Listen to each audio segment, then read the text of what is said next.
한국은행이 진퇴양난이다.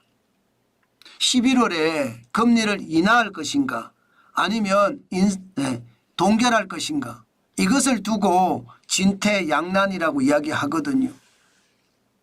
그만큼 한국은행 입장에서는 환율이 계속 올라가니까 무섭고 집값이 계속 올라가니까 무섭다, 이렇게 생각할 수가 있습니다.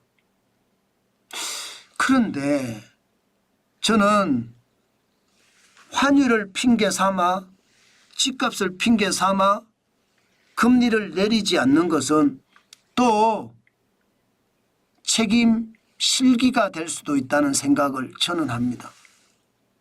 물론 제가 얘기가 틀릴 수도 있습니다.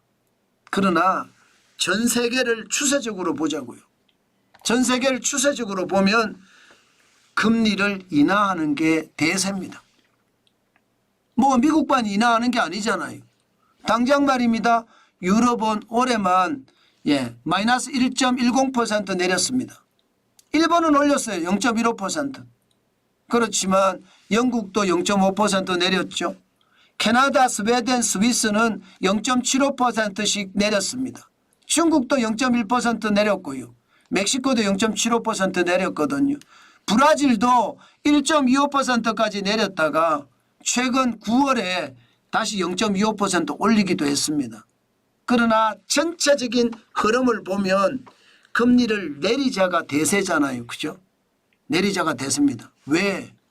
금리가 너무 높으니까 소비가 개판이에요. 그만큼 소비가 제대로 일어나지 않는다는 뜻이에요. 그러니 이게 금리를 내려서 잡자예요. 게다가 여러분, 한국은행의 기준금리 3.5%가 낮다, 이렇게 지금 3.25로 내리기는 했습니다. 3.25%가 낮다? 안 낮습니다.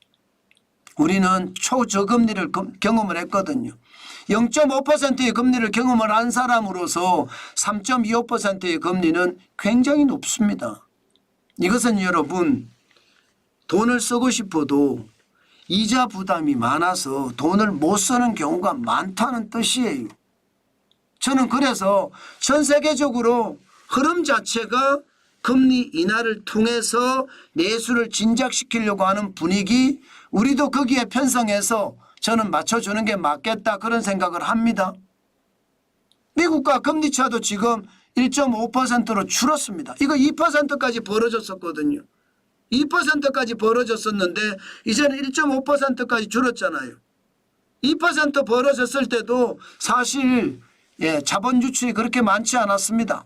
그런 것을 감안을 하면 1.5%포인트 격차에도 저는 더 내려서 시장 봐야 된다고 봅니다. 그래야지 지금 우리 경제를 살릴 수 있어요. 제가 왜 이렇게까지 이야기하느냐. 지표가 있습니다. 자, 이 지표 한번 보세요.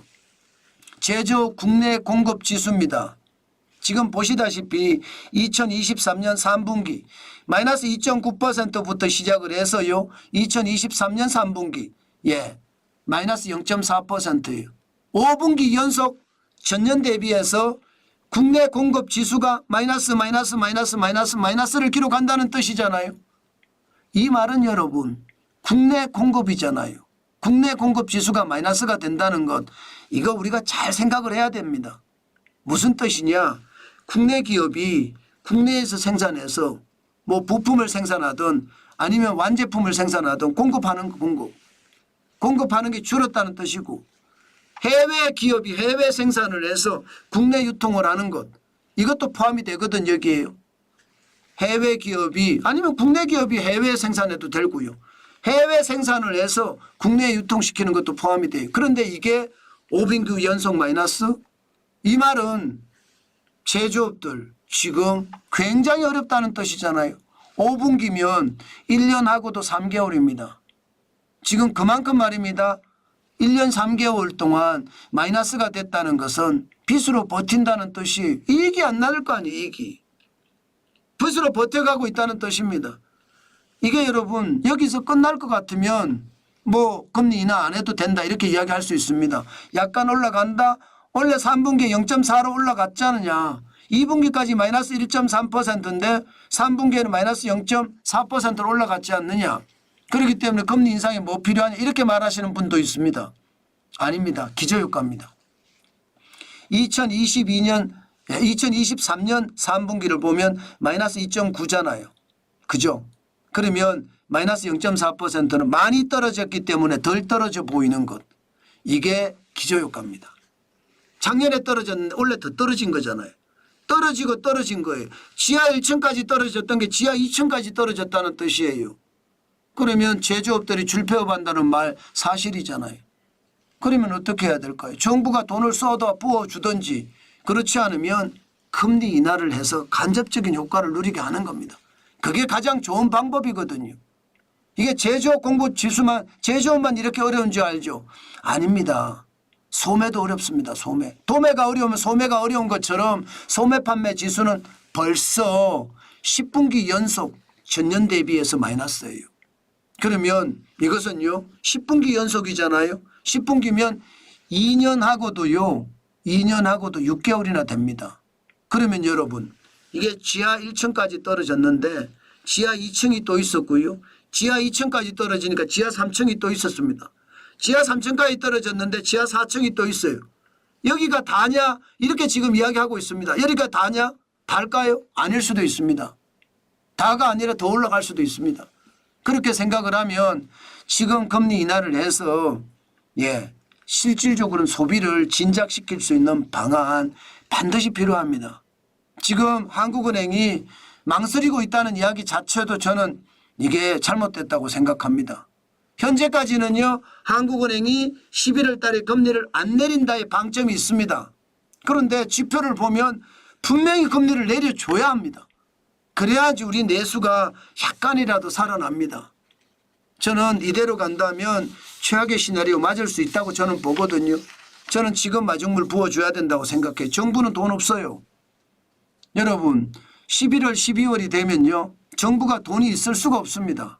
일반적으로 예산을 상반기 중에 보통 한 70% 80% 씁니다. 올해도 선거가 있었으니까 70% 가까이 썼을 거예요. 그러면 하반기에 돈 없잖아요. 그러면 하반기 지금 경제가 계속 무너지게 놔둬야 되나요?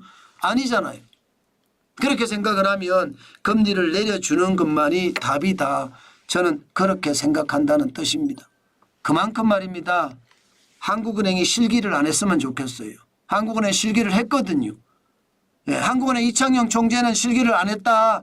빡빡 우기지만 사실 집값이 오르기 전에 금리를 이미 한번 내렸어야 돼요. 게다가 스트레스 DSR 7월부터 시행하겠다는 걸 9월에 시행하기도 했잖아요. 이런 잘못된 정책과 실기 이것이 결국은 시장을 요동치게 만들었는데 이번 금리 인하는 반드시 저는 해야 된다. 저는 그렇게 생각합니다. 이번에는 실기하지 않았으면 좋겠습니다. 그래야 우리 경제가 살아납니다.